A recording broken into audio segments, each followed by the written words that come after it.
Hi there, I'm Lena Anani, and you're listening to She Wrote a Book, where I interview amazing women from all over the world who also happen to be published authors. I created this show to educate, entertain, and inspire you to be the voice you want to hear in the world.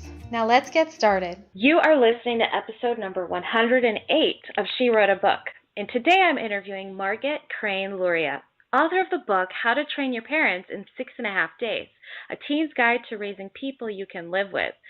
How to Train Your Parents in 6.5 Days is a parenting book for teens, sort of a how to get your parents to behave kind of book.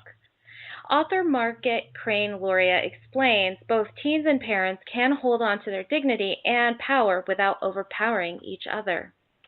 Margit Crane Luria is a 30-year veteran teacher and school counselor and a positive discipline trainer. She specializes in helping ADHD families who have tried everything and are still frustrated and confused by their child's blocked but brilliant brain. Again, her book is called How to Train Your Parents in 6.5 Days, a teen's guide to raising people you can live with. You can find the link to purchase her book in our show notes for this episode at SheWroteABook.com/108. So, Margit, it's such a pleasure to have you here as a guest today. My first question for you is this: what inspired you to write and publish your book? Well, I've always had a heart for teens. I've worked with teens since I was 14. So I kind of think like a teen, even though I'm 15. Even though I'm 58, I still think like a teen. Maybe I'm 15. And so I was always, I'm just looking at the books on Amazon, and there's so many books for parents about how to, change your teen's behavior. And I'm like, okay, that's not going to be super helpful. So I thought, why not write a book for teens on how to get your parents what you want them to do, basically, because I'm really good at that. Without alienating the parents, I can teach teens how to get what they want from their parents. So was How to Train Your Parents in 6.5 Days was sort of how it evolved from there. I think that's such a cool concept. I think the easy route is to go and talk to, and teach parents, train parents on parenting, but to train teenagers on parenting, I think that's just genius. I love that concept. What has been, I am curious, what has been the response to your book with teens and parents? Actually, I'm curious to see on both sides.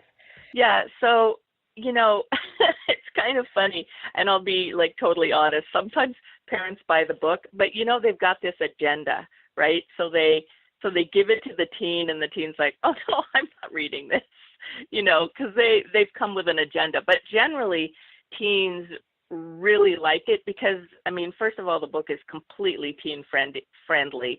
It's worth getting the actual physical book because of the formatting. I made sure that the formatting was super easy to read. It has little picture-y things, so it's totally teen friendly, and that's really appealing for teens.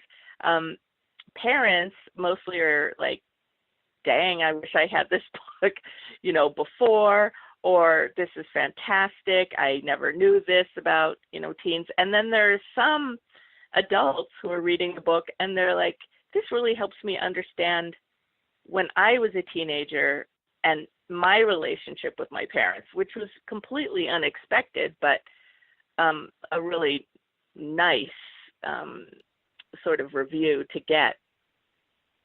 That's awesome. What do you think the benefit is for an adult going back and reading this book and then and reliving their teenage years through this book?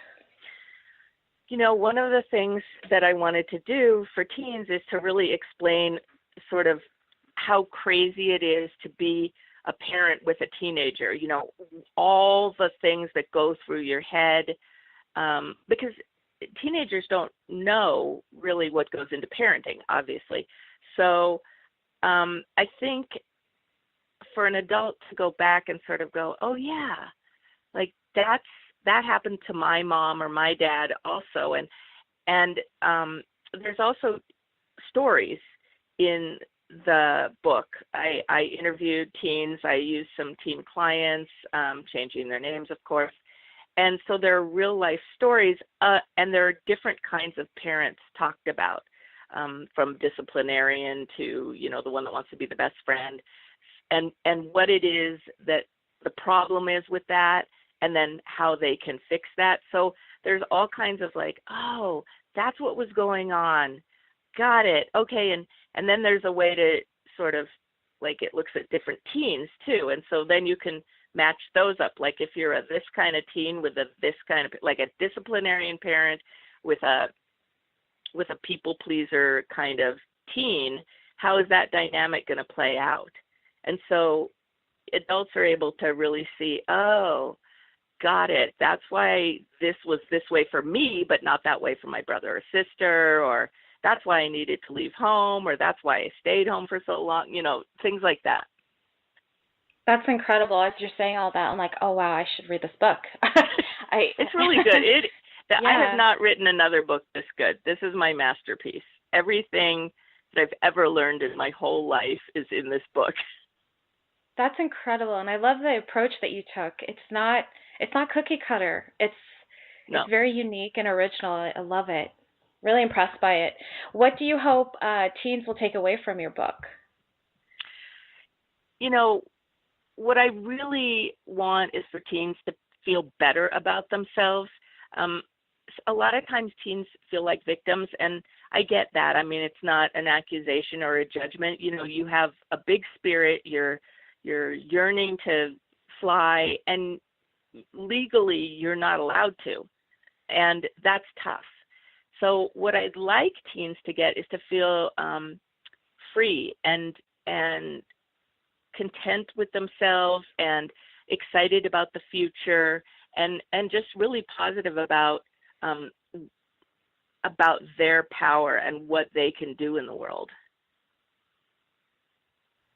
That's awesome. I love it. What kind of a ripple effect do you think this book could have if every teenager had a copy? So I have this theory that if families got along better, the ripple effect would be world peace.